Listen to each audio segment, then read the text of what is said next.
This is Jackanory Jr.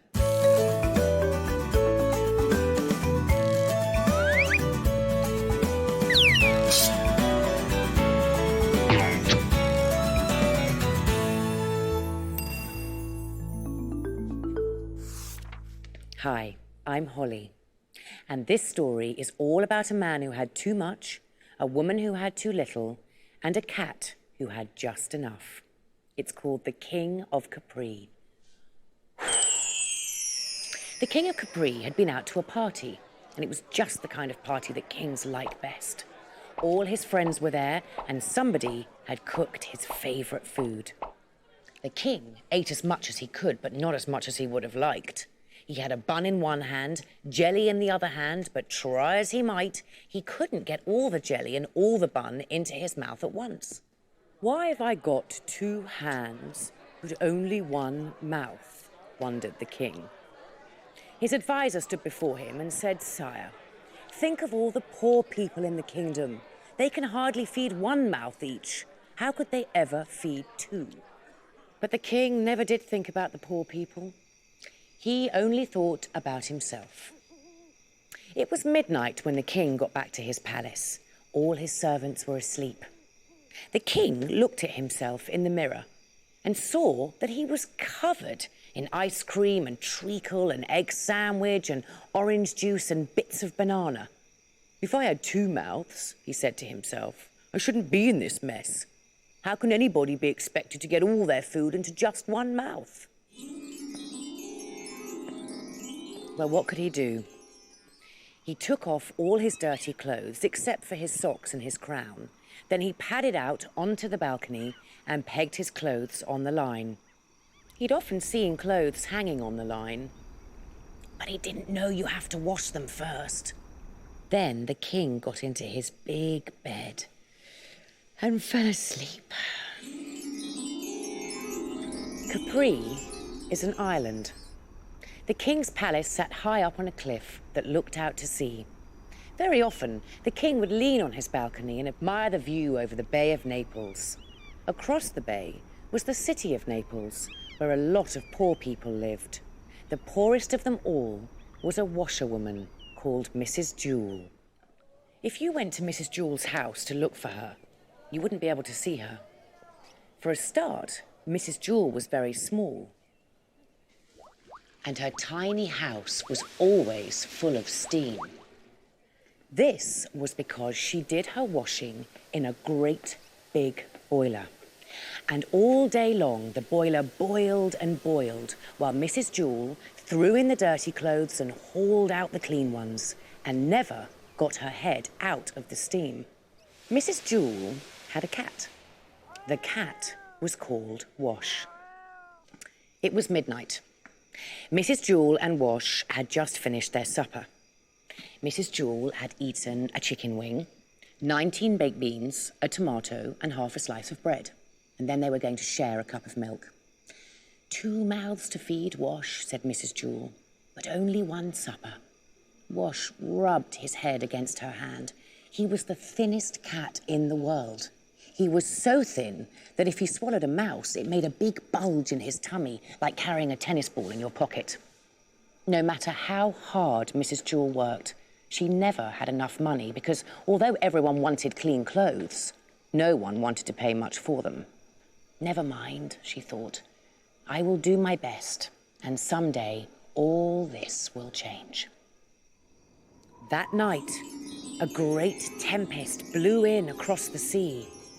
On Capri, where the king was snoring loudly in his crown and his socks, the first thing that the wind did was to blow the peaked caps off the palace guards.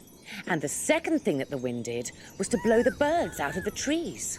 And the third thing that the wind did was to blow all the deck chairs off the beach. And the fourth thing that the wind did was to blow the hands off the church clock. And the fifth thing the wind did was to blow all the moustaches off the night watchman. And the sixth thing that the wind did was to blow the wigs off the ladies in waiting. And the seventh thing that the wind did was to blow the pyjamas off all the king's men. And the eighth thing that the wind did was to blow all the milk out of the cows. And the ninth thing that the wind did was to blow all the king's clothes off his balcony.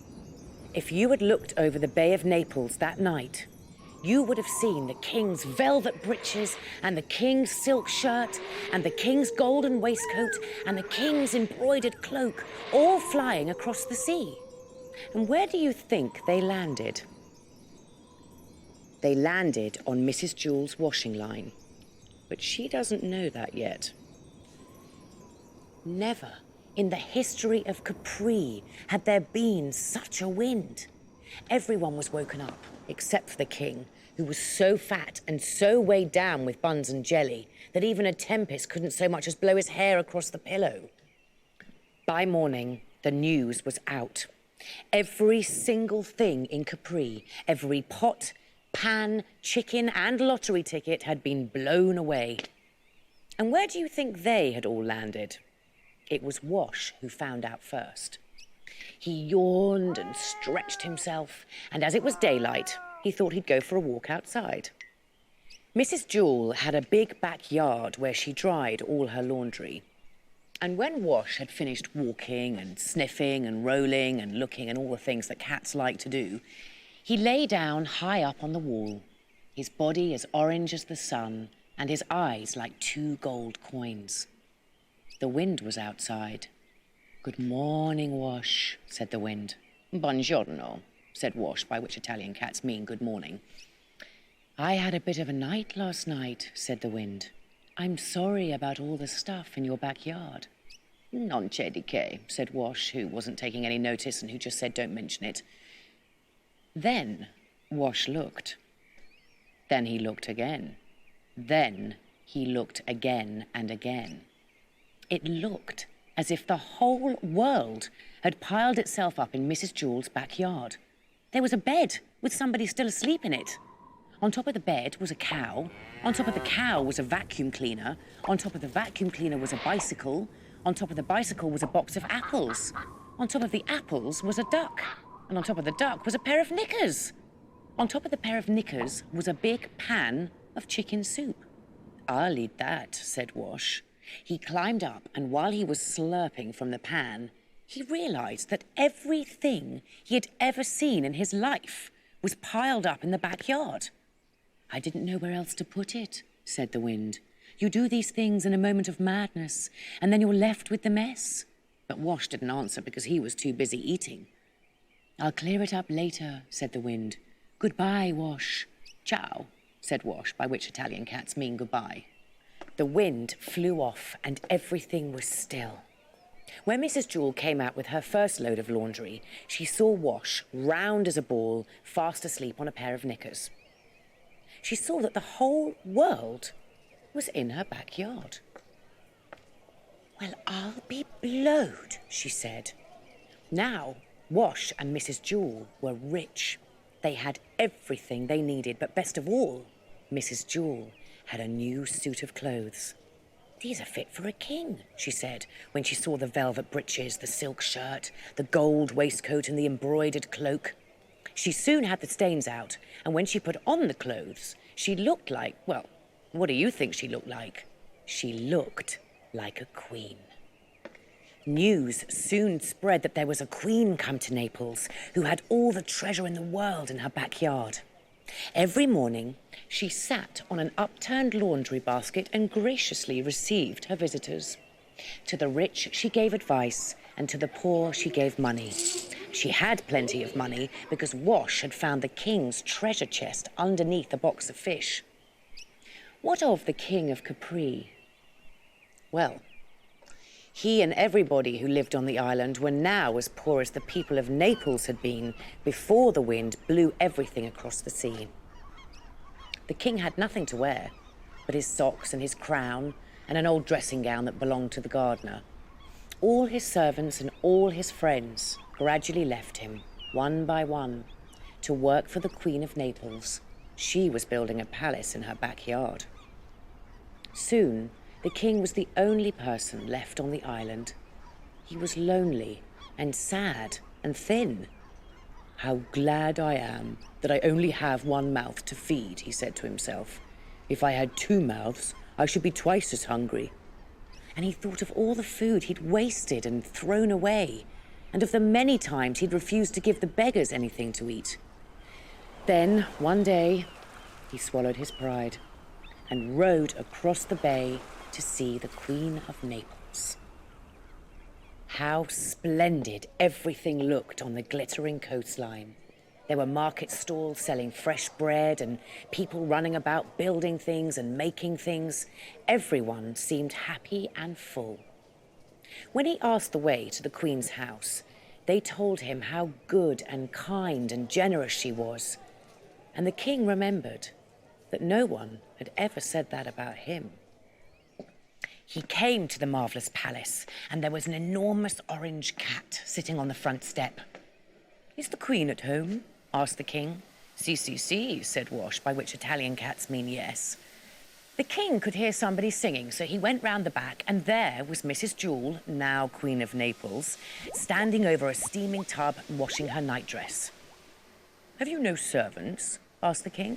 "Hundreds," said the Queen. "But where's the fun in that?"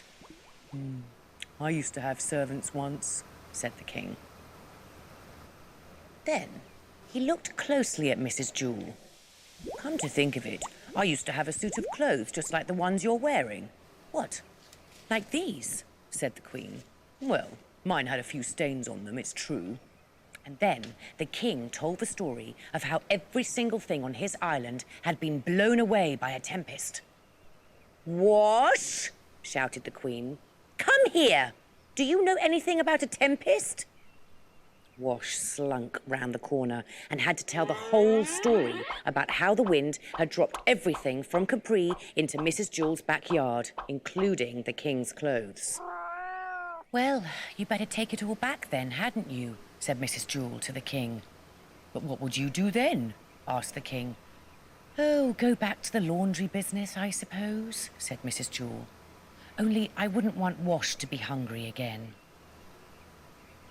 The king was silent for a while, and while he was silent, he was looking at the sunshine and the flowers and wondering why he never used to look at them before. Then he looked at Mrs. Jewel and thought she was as lovely as sunshine and flowers, and that if she were with him, he would be happy and good for the rest of his life. He said, "When I was king of Capri, I used to long for 2 mouths so that I could eat twice as much food. I should like 2 mouths now, my own and yours to talk to me. My own and yours to smile at me. My own and yours to kiss good morning and to kiss good night." And the king asked Mrs. Jewel to marry him. And what do you think she said? The king and Mrs. Jewel were married in great style, and everyone from Naples and Capri was invited, and everyone had enough to eat and a present to take home. The best guest of all was Wash's old friend, the wind, who carefully blew everybody's possessions back to the right place, so that the bed went back to the bedroom, the cow went back to her field, and the vacuum cleaner went back in the cupboard, and the bicycle went riding down to the road, and the apples, well, they had been eaten, and the duck went back to her pond, and the knickers went back in the drawer, and the pan of soup, well, that had been eaten too. And Wash, who had eaten it on that very first morning when the wind had made a queen of Mrs. Jewel, licked his lips and lay on the wall, his fur as orange as the sun, and his eyes like 2 gold coins. Bye for now.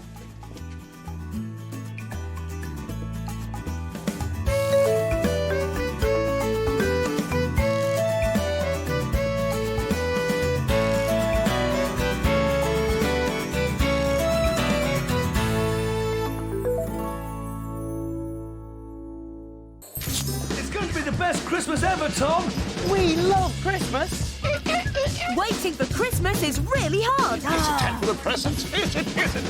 Not yet, Robbie. Well, when is Christmas going to come, Charlie? You just have to wait. Aww. So we're starting Christmas early. OK, team. Operation Christmas starts here. Great idea, Bob! It's snowing! Snow? The CBeebies Christmas weekend. We're ready to go! Yahoo! So you don't have to wait for it. Coming soon on CBeebies. Christmas! Christmas has come early.